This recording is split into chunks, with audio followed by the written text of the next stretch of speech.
All right, Daf Yomi this week is sponsored by Yehuda Greenwood. Thank you.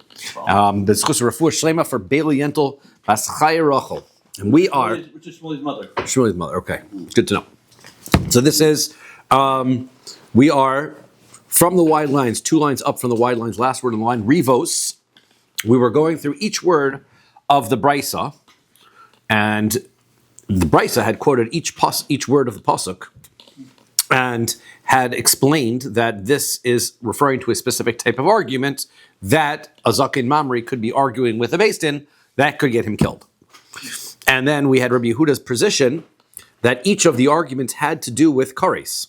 Right. So we were going back through the whole Brisa, picking out every single case, and trying to show how each type of argument could lead to a case of kares.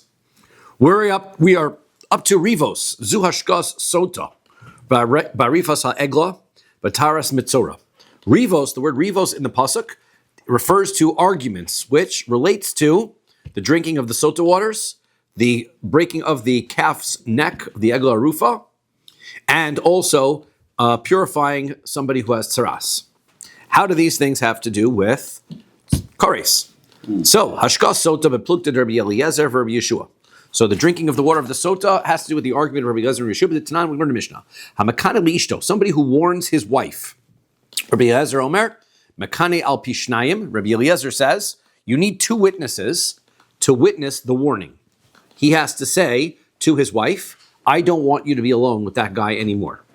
Umashke al piyei echad. Then, one witness observes the wife being in private. Now, there doesn't need to be 2 witnesses on the wife being in private. Only needs to be 1 witness to that. 2 witnesses are to the warning. So this is for a sota. This is for a sota. Beautiful. Well done. It's right in there. Okay. O al pi atzmo. So he says, okay. O al pi atzmo. Or it could be himself, right? He himself could say, I watched you be by yourself, and that he doesn't need a testimony for that. Rabbi Yeshua says, no, mekane al pishnayim umashke al pishnayim. You need to have 2 witnesses, both for the warning, to indicate that the husband did in fact warn her, and 2 witnesses to the fact that she was secluded. And therefore, that could lead to a case of sota, because if she decides that she does not want to drink the sota waters, then the halacha is that she gets divorced without a ksuba. Okay, so now, so there's a question whether she's liable. This machlokas is whether she has to drink the sota waters or not. So according to the opinion that she has to drink the sota waters, she refuses. So now she's supposed to get divorced without a ksuba. According to the other opinion, she's supposed to get divorced with a ksuba. Let's say this woman, we have to go another step in this. Sometimes these are a little bit of stretch, right? Let's say the woman does a future sale of her ksuba. She tells a person that I need some money, so I will sell you my ksuba, which says 200 zuz, but you'll only be able to collect the ksuba if I get divorced or if my husband dies. How's that different from when we talked about... So davar shelo bali olam? Right. Right? So, because the ksuba is what you're buying, and it exists now. Right, but you don't know if you ever... so you own that with the potential of collecting. That's correct. That's it. Right? Okay. You're actually own the ksuba with... That's a good question. That was a good point. Got me for a second. I realized that's the ksuba, right? You're buying the ksuba. So now, this fellow, okay, sees, oh no, this husband and wife are getting divorced. So he decides, I need the money anyway. I'm going to get it. So I'll go and sneak into the guy's house, and he grabs some money in order to collect for his ksuba. Then he says, I'm going to use this money in order to marry somebody else. Now, is that money legally acquired or not legally acquired? Well, if she's entitled to her ksuba, right? Now we have a chain of events here, okay? And by the way, then we have the one more step, right? And then we'll reverse the chain all the way back. The wife he marries eventually commits adultery. Now, she's not entitled to ksuba. So now, committing adultery is a kares avera. So now the issue is like this. If he legally collected the money, then he's married. Then now his wife and the boel is chayav kares. If he's not legally married, then she's not chayiv kares. Therefore that's the argument whether there's kares or not. Okay. What makes a determination whether that was legally collected money or not?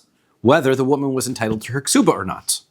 What makes a determination of whether she was legally entitled to her ksuba or not? Whether she was legally required to drink the sota waters. What makes a difference whether she's legally responsible to drink the sota? The machlokas between Rabbi Eliezer and Rabbi Yeshua about whether you need 2 witnesses or 1 witness. And that's how it all leads in. Okay, good. Now, next one. That one was like 7 steps. I was like, that one was tricky, right? Arifas egla. Now, what about the breaking of the neck of the egla rufa? What does that have to do with kares? Bipslukta to Rabbi Eliezer, Rabbi Kiva. This is the argument between Rabbi Eliezer and Rabbi Kiva. It's not. We learn a Mishnah. Me'ayin hayu modedin. What is the location where they're going to measure? Here you got this dead body. They are going to, the sages of the city that's closest to the dead body has to bring the egla rufa. What part of the body do they measure from? Okay, let's say, so Rabbi Eliezer says, mitiburo. Rabbi Eliezer says from his belly button. And Rabbi Akiva Omer mechot mo. Rabbi Akiva says from his nose.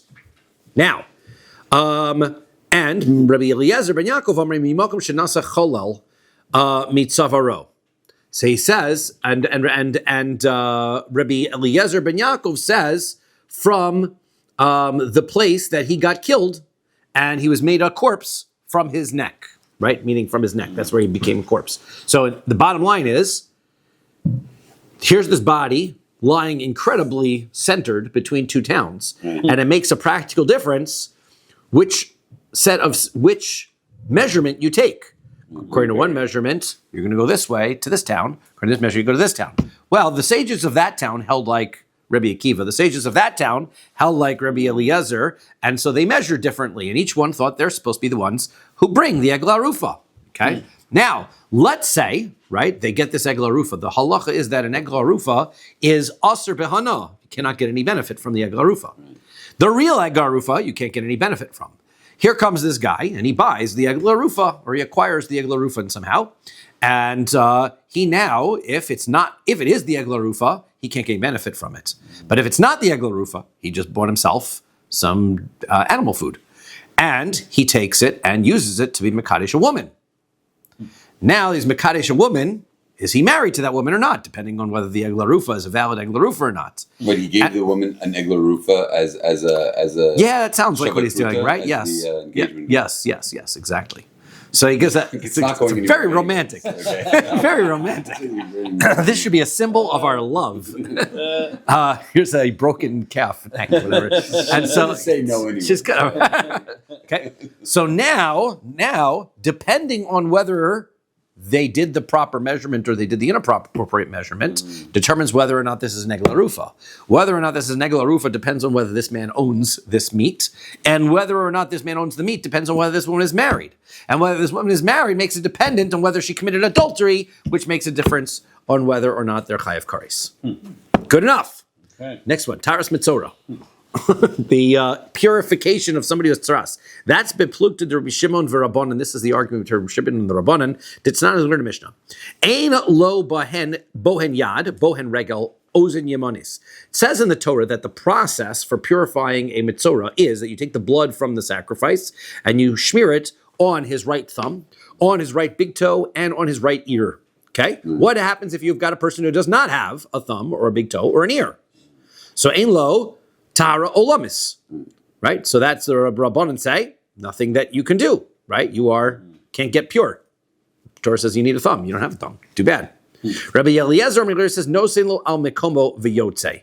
Rabbi Eliezer says, no, you put it on where the thumb would be, right? That's good enough. Rabbi Shimon says, no sin al small. Rabbi Shimon says you put it on the left thumb. You don't have a right thumb? If you don't have both, what if you don't have both? Then that's a good question. Then it's a question what Rabbi Shimon would hold. That I don't know. Never thought of that. It's a good question. Loy al makomo. Doesn't it mean you put it on his on the spot? On the spot where the thumb would be. Yeah, that's what that means. Yes, correct. On the spot where the thumb would be. Correct. Okay, so now you're guilty. Now, whether or not he receives a purification makes a difference, because if he walks into the Beis Hamikdash and he's still tamei, he can get kares. So that one's more straightforward. Okay. Next word of the pasuk is bisha'arecha, in your gates. Ze leket shichacha and peah. The Brisa said that word refers to disputes regarding the leket, which is when you harvest and you drop some of the harvest, and that has to be left for the poor. Shichacha is when you leave behind something and you don't leave behind some plants and you don't cut those, you can't go back. And peah is the corner. So leket ditnan. What about leket? Here's the argument we learned in the Mishnah. Shnei shibolin leket, shlosha einon leket. When it comes to leket, What is leket? Anyway.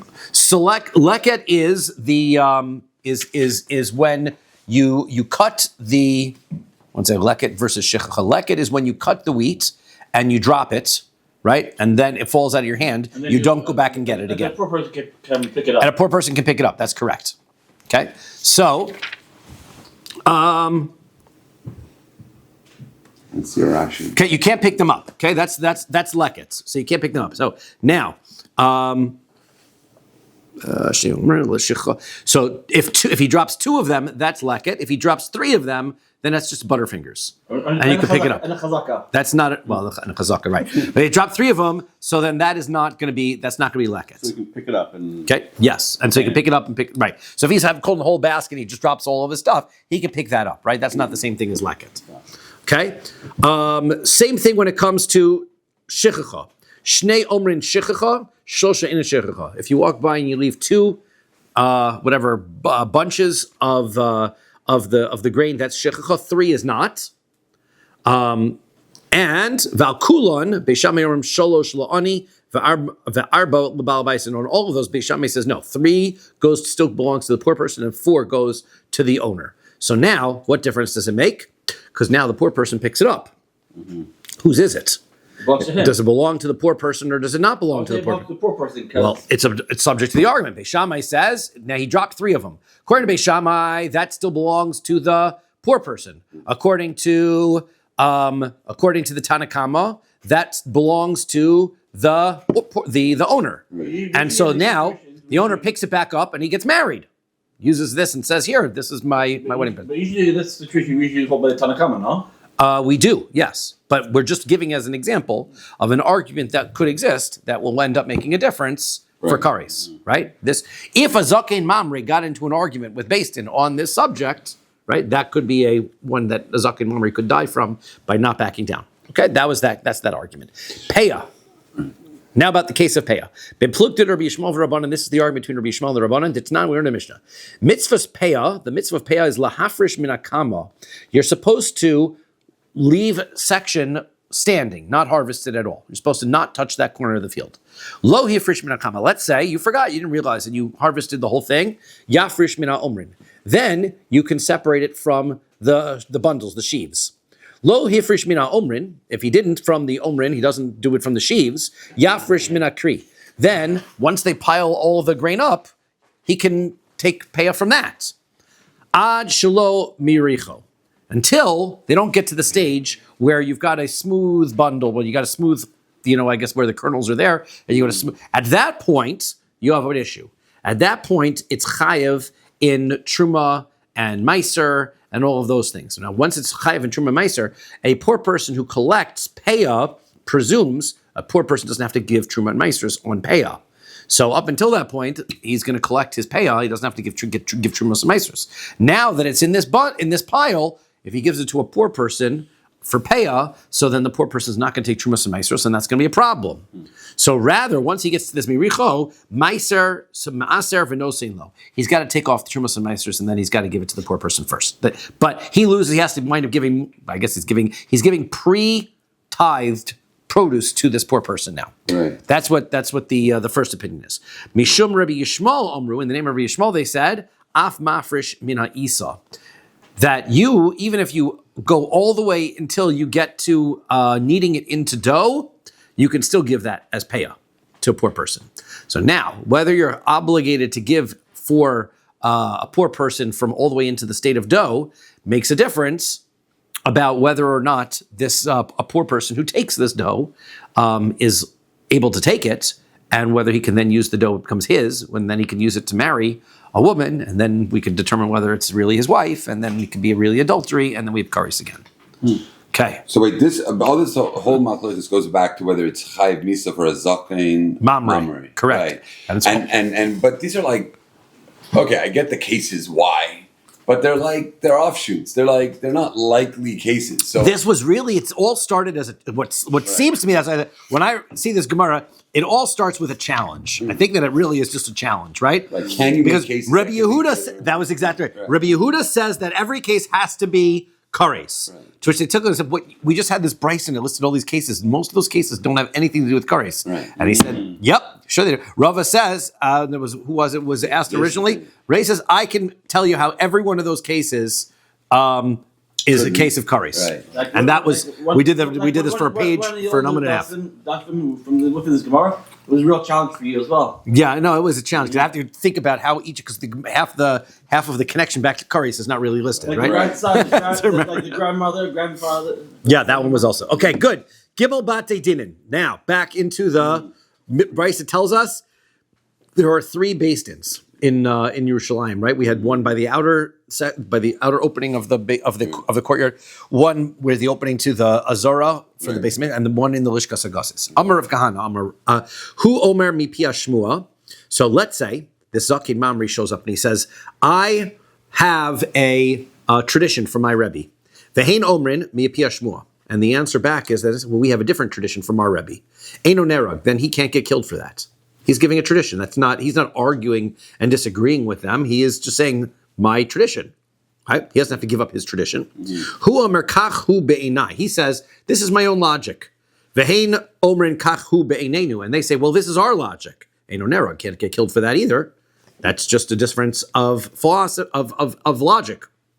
The kol shekain, and for sure, who omer mi pi hashmua, if he says, I have a tradition from my Rebbe, v'hein omrim kachu be'einenu, and we say, well, we have a logic, we logically disagree, that is for sure eino nerag.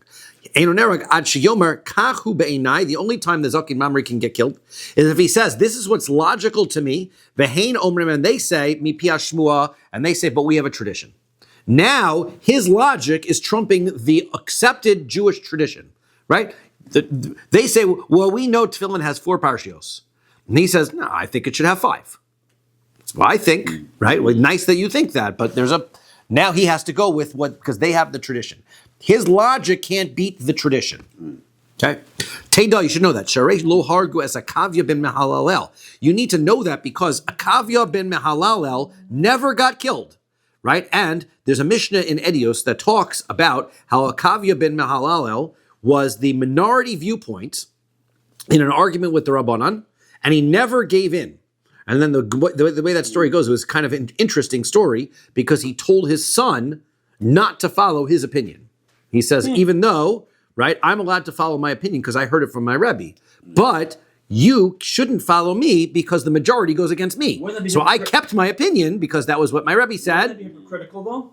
It sounds like it. That's why they're bringing it in. Noheg is also strong. So we said in Noheg, Minhag was strong. So he's following. So he's following. No, he's not following because that's his point. He's like, you're right, but at that point, Kavi Mahal says now there's a majority ruling. You should follow the majority, right? If you're going to follow my teaching or their teachings, you should follow their teachings, right? But me, I know I heard it from my Rebbe, so therefore I have to keep my way, and therefore that's why Mekavi Min Mahalal is not a Zakin Mamre, despite the fact that he never gave in on his position.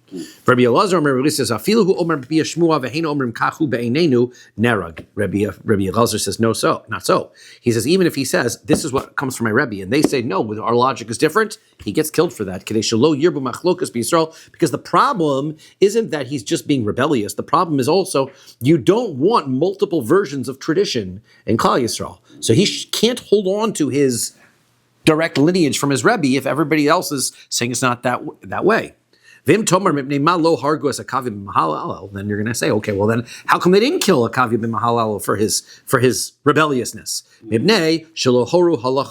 Because he never told anybody to do it his way. He just said, this is my opinion, and then he left it that way. He didn't tell anybody to follow him. If anybody came and asked, what's the halacha? He would have told them, the majority follows the other guy. So that's why. Tanan, Lunar Mishnah, Kach darashti, the Kach darshu chaverai. He says, this is what the Mishnah says. The guy shows up to the Zakin Mamri, comes to court. He says, this is what I learned. That's what my friends learned. Kach lamadati v'kach lamdu chaverai. This is what I learned. Right, this is what I learned from my Rebbe. This is what my friends learned, my teachers learned. My love dehu amar mipia shmuel v'hein omrim kachu beinenu. Doesn't that seem to imply that it doesn't matter how they learned it or how they were dorish it? That even if he says, this proves the point that we're trying to make, that even if he says, I have a tradition from my Rebbe, and they say, well, we disagree with your logic that he's going to be a zakin mamri anyway. No, that doesn't prove it, because hu omer kachu be'inai v'heim omrim mipia shmua. This is a circumstance where he says, no, this is my logic, and they say, no, we have a tradition. And if he says that, so then he's violating their tradition with his logic. Toshma, come and listen. Damar of Yoshia, Shoshadorim Sachli Zeira Me'anche Yerushalayim. There are three things that Zeira who is amongst the men of Yerushalayim told me. Baal Shemachal al Kinu Yo Machal. Let's say somebody suspects his wife of being a sota, right? And he says, oh, I caught you, and now I want to take you to drink the sota waters. Okay? Then he sleeps on it and decides to change his mind. Okay? So if the husband wants to change his mind, he can. That's number one. So she doesn't have to drink the sota water. If he says it's okay, she's off the hook. It's only because he insists. Then they go to the base and make sure they have to. But wait, if two ate him and she got hasra. Right. She's a suffix. Remember, she's not really. There's no such thing as a suffix. She was in yichud. She was in yichud. That's all we know. She was in stira with. That's not. That's okay. So, but every time we have any. I thought for sure that a man warns her. Yes, that's part of it. He has to warn her. Mm-hmm. Right, do not go into stira with this guy. That's correct. The reason for the sota, it seems, is because he warned her. So therefore, if he's mochel on it in the end, then that gets removed. That's what Zeira says. Sense. We're mochel. You can be mochel your wife's shavua. So I guess it makes. It's not really a shavua issue, right? No, he's mochel on his own, right? On his own concerns, right? Ben Sora Mora, second thing is Ben Sora Mora Sharatzu Aviv Imo Limcholo Mochlin Lo. If a Ben Sora Mora, his parents say, you know what, we don't want to take you in. They don't have to bring him to Beis Din. They don't have to. Okay, right? And you may think, well, he's stolen, whatever. So there's a chiyuv to bring anybody else to court. You have to bring court. Nope, you don't have. If his parents don't want to, they don't have to. Right. Okay, that's the second thing. Zakin Mamri Sharatzu Beis Dino Limcholo Mochlin Lo. Let's say Zakin Mamri is arguing with the Beis Din. If that Beis Din says, we don't want to bring this Zakin Mamri to court, it's fine. He has his position. He's arguing with us. We really don't mind. That you can also they don't have to bring him as well.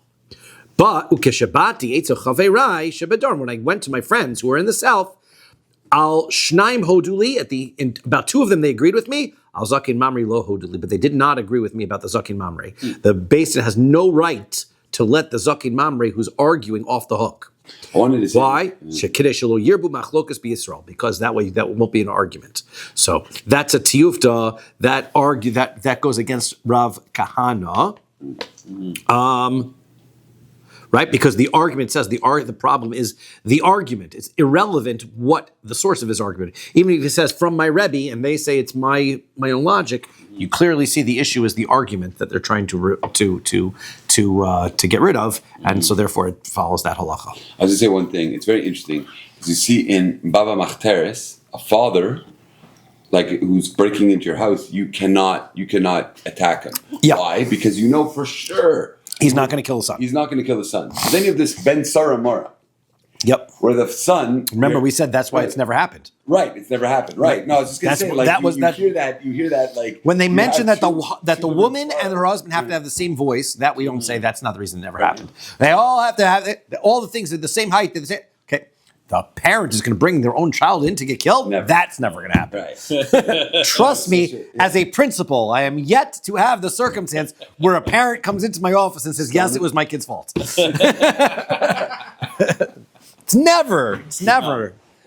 Present company excluded. Okay. All right. Tanya, we learned in a brisa. Amar of Yosef. Rav Yosef says, Mitchila lo hayu marbim machlokas b'Yisrael. At first, there really were no arguments. They had no neviim. So there were no arguments amongst the Jewish people. You just had to ask a navi. Ela Beis shel shivim ve'echad Yoshua, and not only that, but then they had the Beis shel shivim ve'echad Yoshua milishkas kagazis. If there was an argument, they went to the Sanhedrin and they asked. and they said the halacha is this, and that was the end of it. U'shnei batei dinim shel asrim v'shlosha. They had the two courts of the 23. Echad yoshev al Pesach Har Bayis. One was sitting by the opening of the Har Bayis. Ve'echad yoshev al Pesach Hazar, and one by the opening of the Hazar. Ushar batei dinim shel esrim v'shlosha yoshev b'chol yoros Yisrael. And there was a beis din in every city in Eretz Yisrael, so they could figure out the answer to all halachic kashas. Hutzach hadavar lishol, if they had a question to ask, sholem me based in shebi Iran, they would ask the based in their city. Im shamu, if they had heard the answer to that question, amru lahen, then they would tell the litigants the story. V'im lav, but if they didn't, boyin lezeh shesamach Iran, they would go to another court that was near their city. Im shamu, if they had heard of it, amru lahem, then they would tell them v'im lav, and if not, boyin lezeh shal pesach har bayis. It would be that we had an appeals court process, right? They would go up to the next court in the Har Bayis area. Im shamu, if they had heard of it, he would say to him, Im lav, boin lezeh shal pesach hazar. They went to the 23 judges by the opening to the Azara. The Omer, kach darashti v'kach darshu chaverai. Each time they would go from one court to the next, they would say, this is what I thought, and this is what they thought. Kach lamadati v'kach lamdu chaverai. This is what I learned, this is what they learned. Im shamu, if they had heard a tradition about it, so then Amru lahem. Then they would say to them, V'im lav, if they had not heard anything, elu be'elu ba'in l'lishkas hagazis. Then they would escalate it all the way up to the Sanhedrin. Shesham yoshvim mitamid shel shachar v'tamid shel bein arbayim, and they would sit there every day from the korban tamid in the morning until the korban tamid in the afternoon. Those were based in hours. Uber Shabbosos, and they would sit on Shabbos. Uber Yomim Tovim Yoshvim Bechel. They wouldn't be in the Lishkas Hagazis because they weren't judging cases of Misa and cases of the Malkus, as we learned, but they sat outside. And they were available to answer halachic shaylas on Shabbos. You had a halachic shayla on Shabbos. You can go ask the Sanhedrin there. Nish'ala she'ela b'fneihem. They would ask the question in front of them. Im shamru, if they had a tradition on the matter, amru lahem. So they would say to them, v'im lav. If not, omdim leminyan. Then they would vote on it. Rabu ha mitamim tamu. If they said most of them said it was tameh, then that was the new halacha tameh. Rabu ha mitaharin. Taharu. If they were more people said it was tahar, then it was tahar. That was how they answered all the halakha. Shai was finished.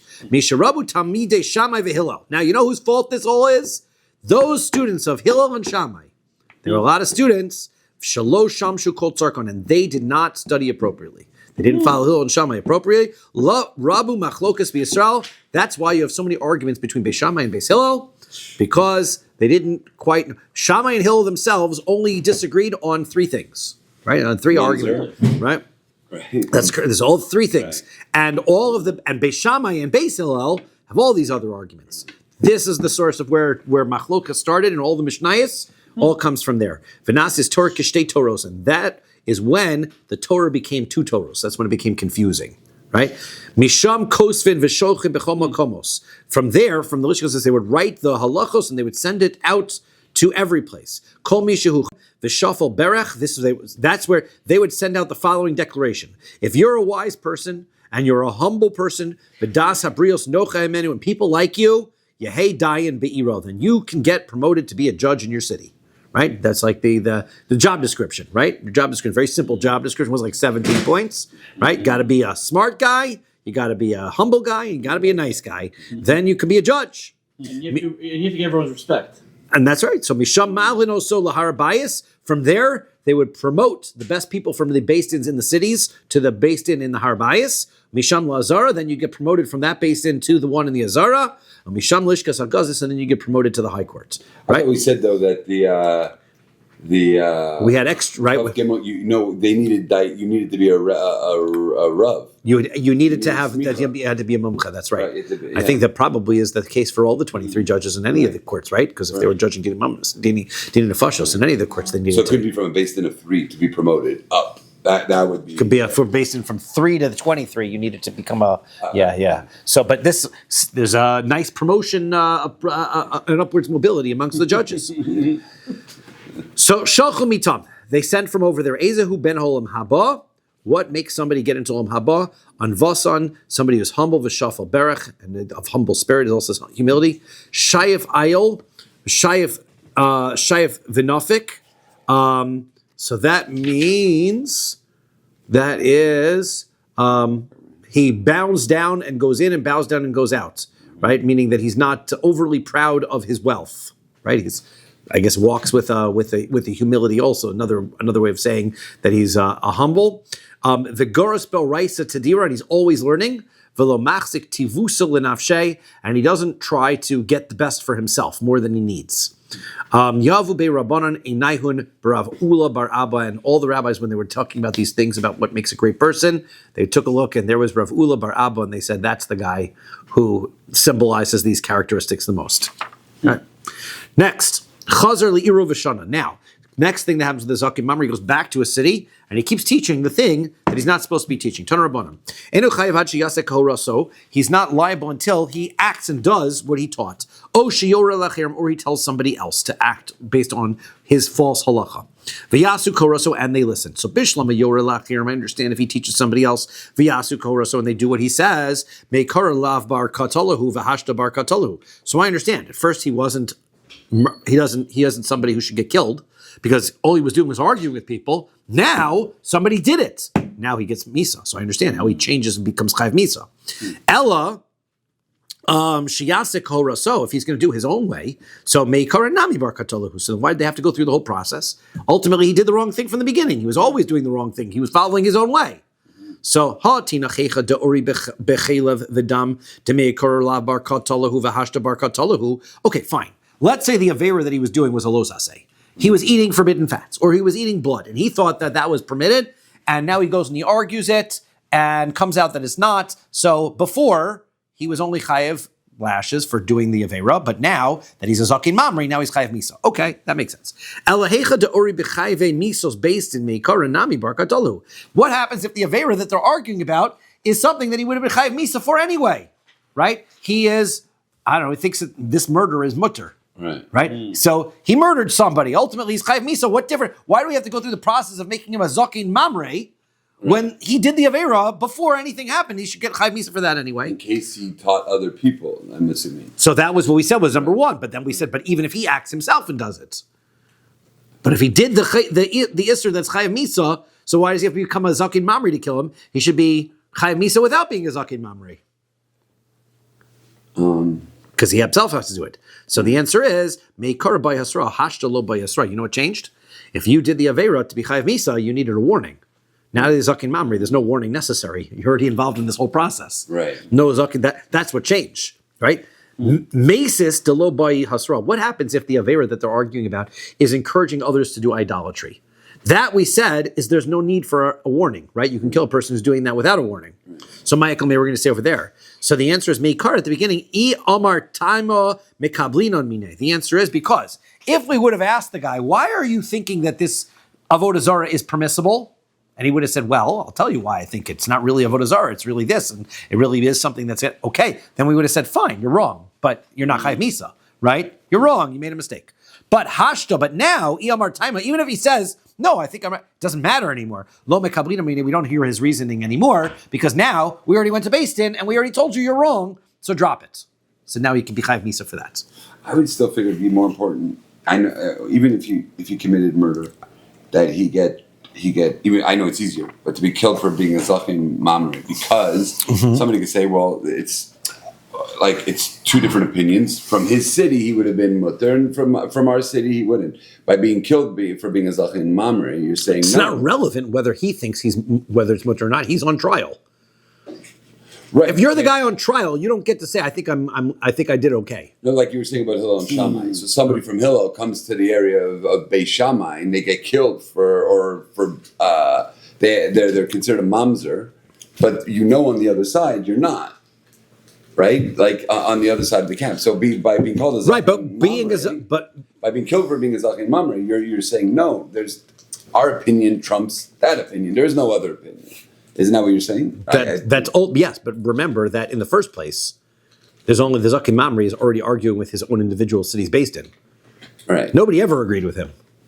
What did they do with Hillel and Shammai? Because we know that, with that argument. Yeah, ultimately, it seems like once we didn't have a Sanhedrin, we couldn't answer all the questions like that. Then, it just became two Toros, and we've been living like that ever since. Wow.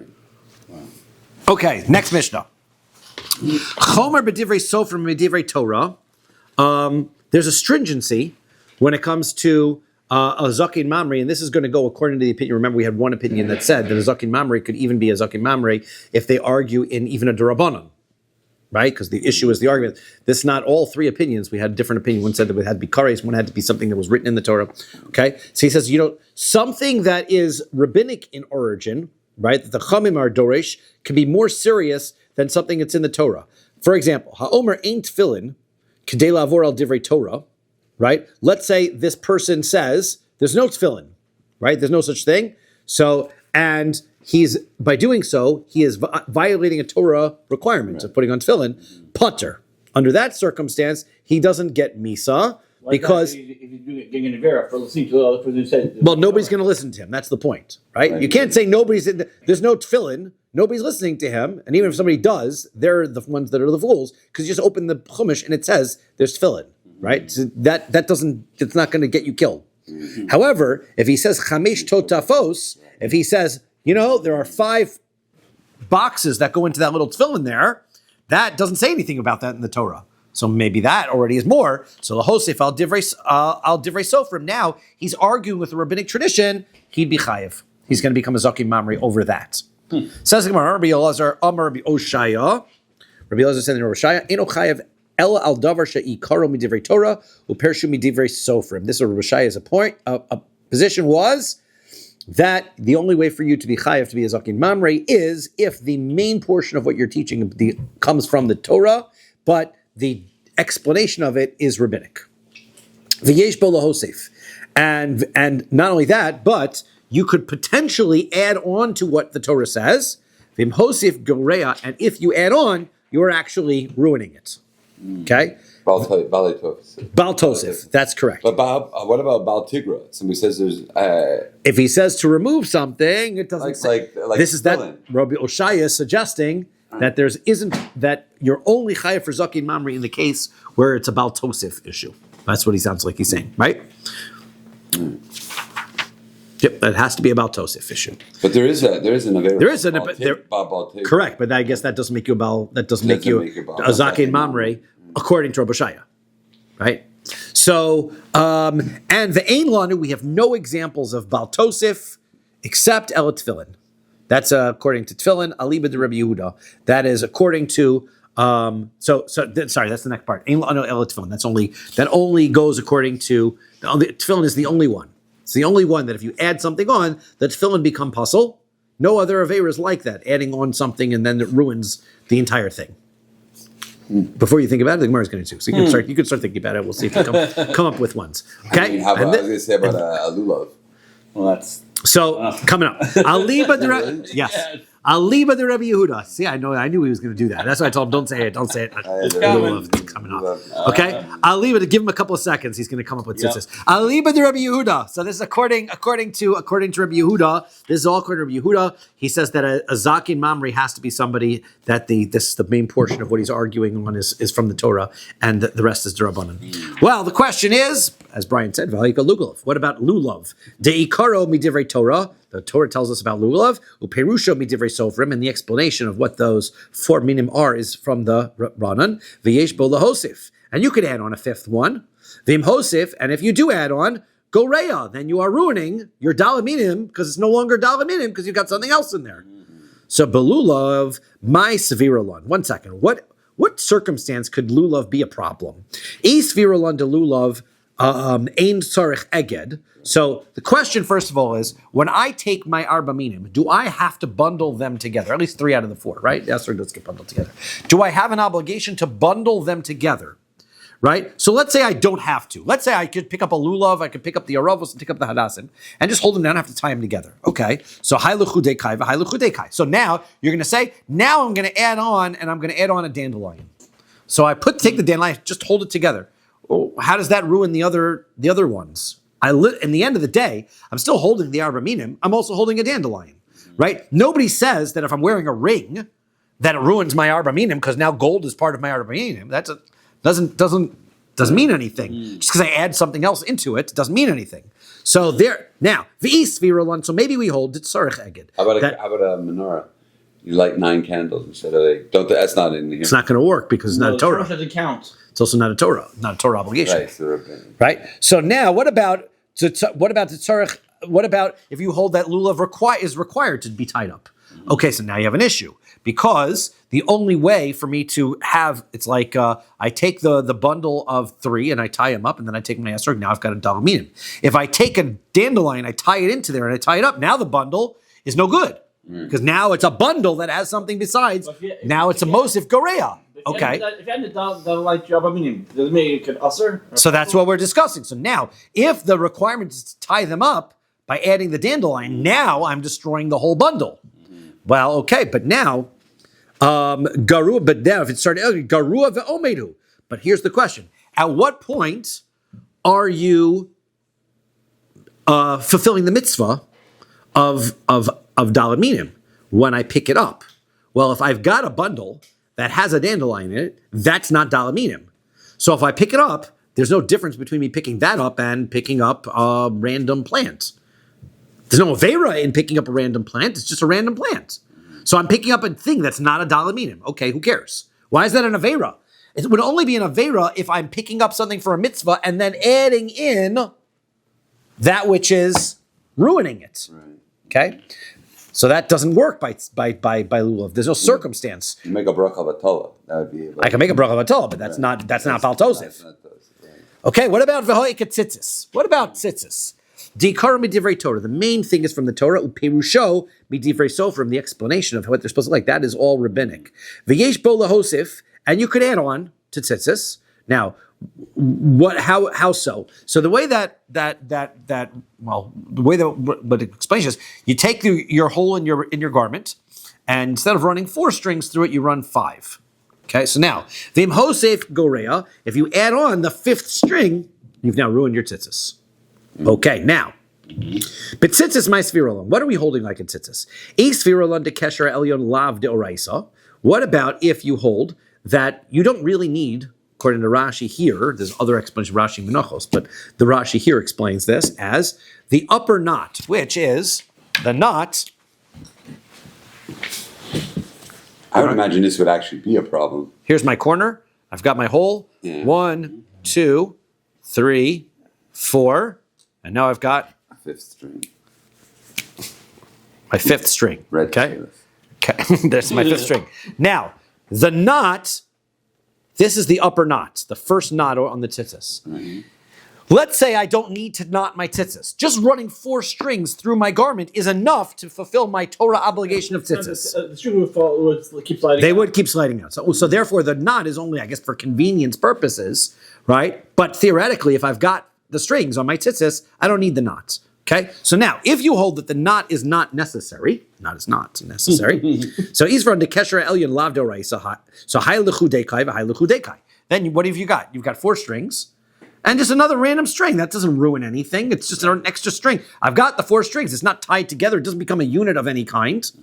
Ve'isvirale de Kesher Ha'elyon Pei Tesamad Aleph. And if you're going to hold that the upper knot is de Oraisa, is a Torah obligation, Garu of Omed. So then the whole bundle has been messed up from the beginning. As soon as you tied the knot, you had 5 strings in it, which means that it was always ruined. You never had a mitzvah and then added something and destroyed it. No, but now you're wearing a 4-cornered garment without tzitzits. That's true, but it's not baltosif. That's over the race. But that's not baltosif. That is wearing a 4-cornered garment without wearing tzitzis. That's a nice avera, but it's not the same avera as baltosif.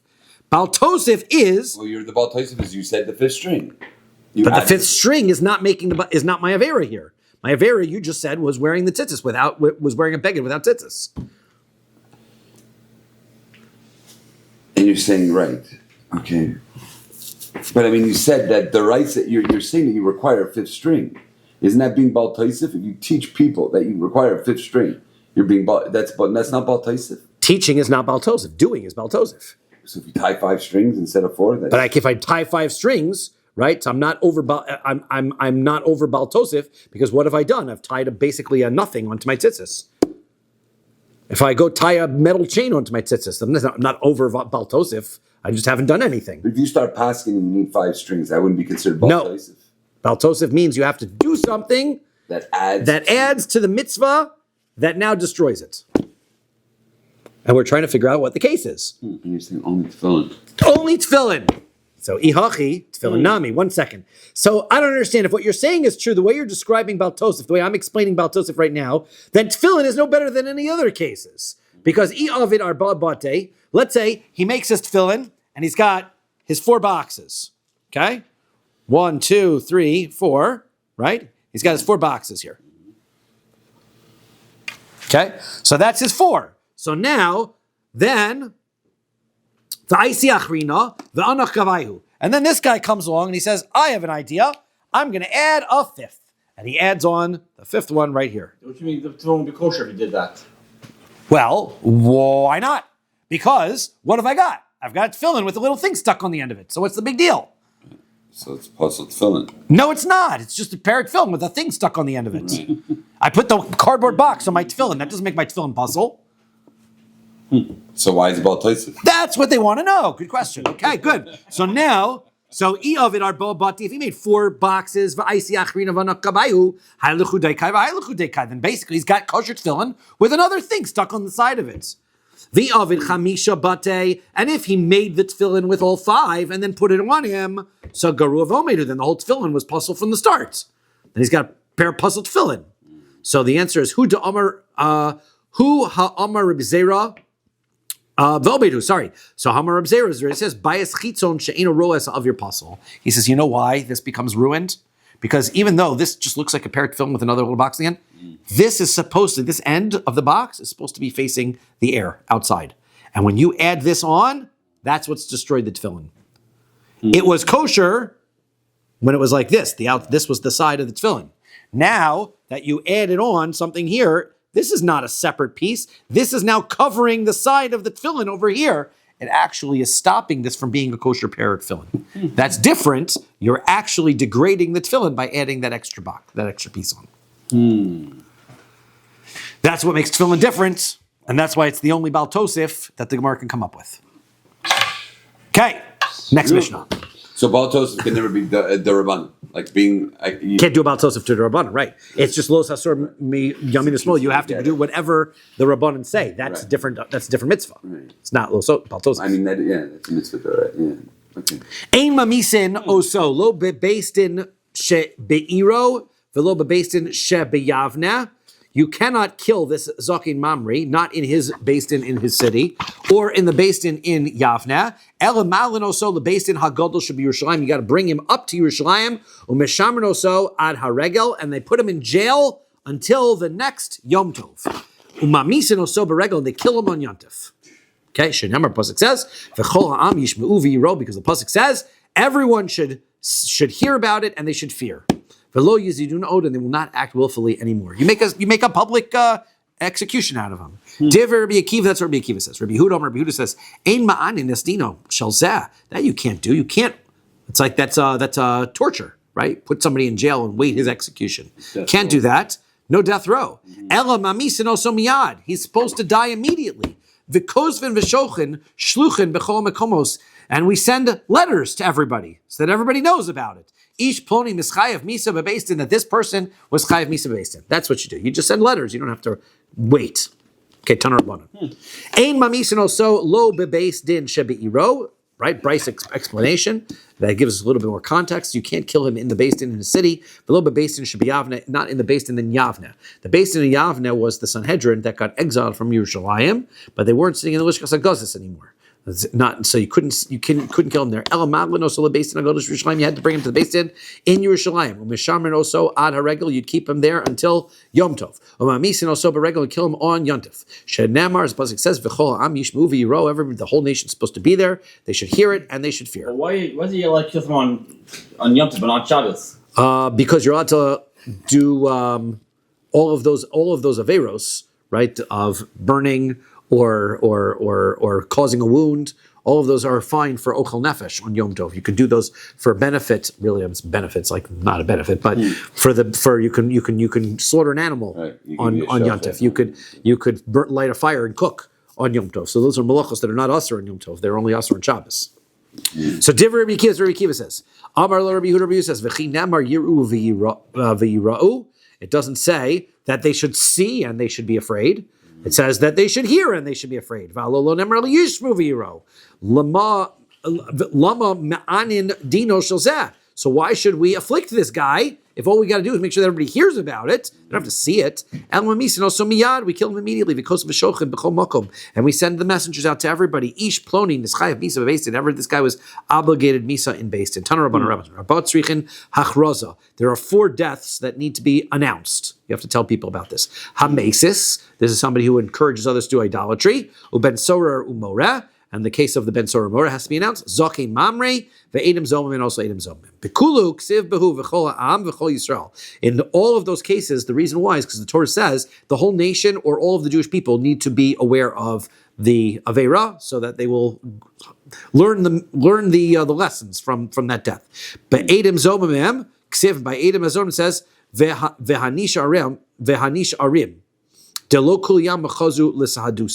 And the pasuk, but when it comes to Edom Zomimim, it doesn't use the phrase all of the Jewish people. It says those who remain will see it and know about it. Why? Because not every Jewish person can be a witness, right? There are women can't be witnesses. There are people who are gamblers, right? Stealers, they can't be witnesses. People underage, right? Underage kids, right? They can't. These are people who can't be witnesses. Whereas all the other Averos do apply to all the different people.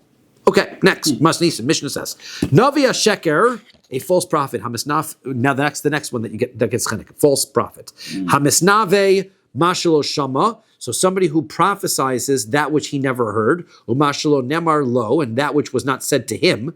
Misa so bidei Odom. So then he gets Misa in based in chenek. Aval, however, Kovesh es nevuah. So if you have a prophet who decides not to share the prophecy that he was given. V'mavater al divrei navi, or somebody who doesn't listen to something that a navi tells him to do. V'navi she'avar al divrei atzmo, or a navi that doesn't listen to his own prophecy. Misa so bidei shemayim, he gets Misa bidei shemayim. Shemar's pasuk says, "Anochi adrosh mi'imo." I am going to seek it out from him.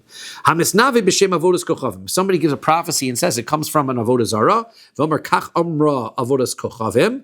This is what this idolatry has said to me. Afilu kivein es halacha l'tamei satame l'tar satar. Even if he says a real halacha, but he says it in the name of an avodah zara, so then he's chayiv misa for that. Habal eishes ish. Somebody has relations with a married woman.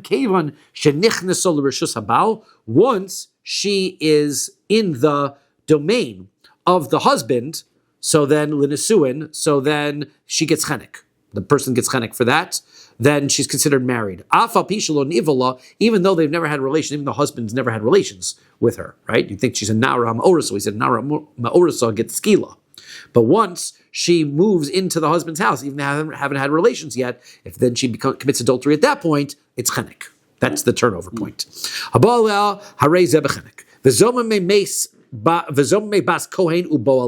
Also, let's say we have Edom Zomim, that we, as we said, of a daughter of a Kohen who commits adultery, and the one who commits the man who commits adultery with her, they are going to get chenek as well. Normally we say that whoever commits Edom Zomim, who is an Edom Zomim, gets the same misa, gets the same death penalty as whatever they schemed to do to the other person.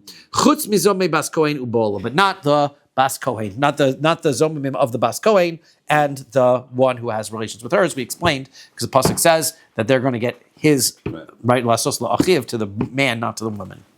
Okay, so therefore, also opening case in Makos, is it not? You can see where we're start to head, right? It's good to remember this because when we get back and we go to Makos and the Gemara says, "Why are we talking about Edom Zomim all of a sudden?" The answer is the last Mishnah we talked about had to do with Edom Zomim, and that's why we asked that we'll have that Gemara. So if you ever opened your Gemara to Maseches Makos and wonder why, what the question, whatever, Rashi says because the last Mishnah we talked about was you get Edom Zomim that don't get the same Misa as everybody else, and then the Gemara wants to know what other cases might there be where Edom Zomim don't get the same Misa as what they schemed, and that's the opening of Makos, right?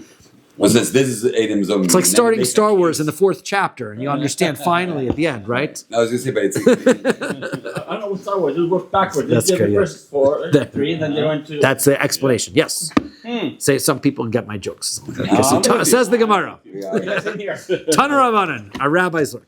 Shlosha misasan bidei adam, ushosha misasan bidei shemem. When it comes to prophets, false prophets, there are 3 prophets that get misa from courts, 3 that get misa from Hashem. Hamasnave mashalo shama, some navi who tells something that he never heard, umashalo nemar lo, and that which was never said to him. Hamasnave b'shem avodas kachavim, and if he prophesies in the name of idolatry, misasan bidei adam, those people get killed in court. Hakovesh es nevuaso, somebody who hides his prophecy, mavater al divrei navi, somebody who doesn't listen to what a prophet tells him, the navi sha'avar al divrei atzmo, or a prophet that doesn't listen to the testimony, the prophecy that he has given, misasam bidei shemayim, so then their death comes from heaven. Minani mili, how do I know that? Amar Rav Yehuda Amar Rav, Rav Yehuda says, Amar Rav, Damar Kol Pasuk says, Acha navi asher yizod ledaber davar b'shmi, this is a prophet that he schemes to speak something in my name, Zamas navi mashalo shama, that's talking about a prophet who is speaking about something that he never heard of. He invents it, right? He's scheming to tell prophet in my name, prophecy in my name. Vasher lo tzivisiv, also that I have not commanded. Halachaveru tzivisiv. That means it was never commanded to this navi. Another navi was told about it, and he is telling over prophecy that he had no right to give because it was given to another prophet, not him. And also that which he says in the name of another god, that is a prophet who speaks in a idolatry, in the name of an idolatry. Uksiv, and the pasuk says, Umeis hanaviyahu, is going to die. V'chol misa amura b'Torah stam, and as we know, the rule is that anytime there's a misa in the Torah, that it says plain, Eina ela chenek is going to be chenek, because that's the rule if it doesn't specify. Hakovesh is nuvoaso, somebody who hides prophecy, v'amavacho divrei navi, and somebody who doesn't listen to what a navi tells him to do. V'navi shavar al divrei atzmo, and a navi that isn't listening to his own prophecies. Misasam bidei shemayim, they get killed by Hashem. The pasuk says, "Vashir v'ha'ish asher lo yishma," a man who does not listen. Karbe lo yashmiya. You can read this pasuk lo yashmiya. V'karbe lo yishma. El divarai. So it says that you can read this pasuk asher lo yishma, that he didn't hear, that he did not cause somebody else to hear, and he did not listen. Right, so those are the 3 different ways that he can get. See if the pasuk says, "Anochi adrosh mi'imo," I'm going to seek it out from him. He's going to get misa bidei shamayim. That is, we're going to give a bunch of examples. Hamisnave mashalo shama, somebody who testifies, who prophesizes that which he did not hear. That's Kegon Tzidkiah ben Kenano. This is the example of Tzidkiah ben Kenano. The pasuk says, story is that Yehoash was being Acham was the evil king of Yisrael, and he wanted to go to war against Aram, and he wanted to make a treaty with Yehoshaphat to go with him. But Yehoshaphat didn't want to go unless there was a prophet who was going to prophesy that they would be successful. Here comes Tzidkiah ben Kenana. We'll see the whole story later. And it says, Vayaslo Tzidkiah ben Kenana karni barzel, that he made some iron horns, and he said that the king of Aram is going to get gored by these horns. Right, another indicating that in fact he was going to get killed, and they were going to be successful in the war. So that was not true. That was a prophecy that he was telling a prophecy that he had never heard. Okay, so my havaleli meved, but it wasn't Tzidkiah ben Kenana's fault. Ruach navos at isay. There was a trick. Hashem tricked him, and what happened was that Achav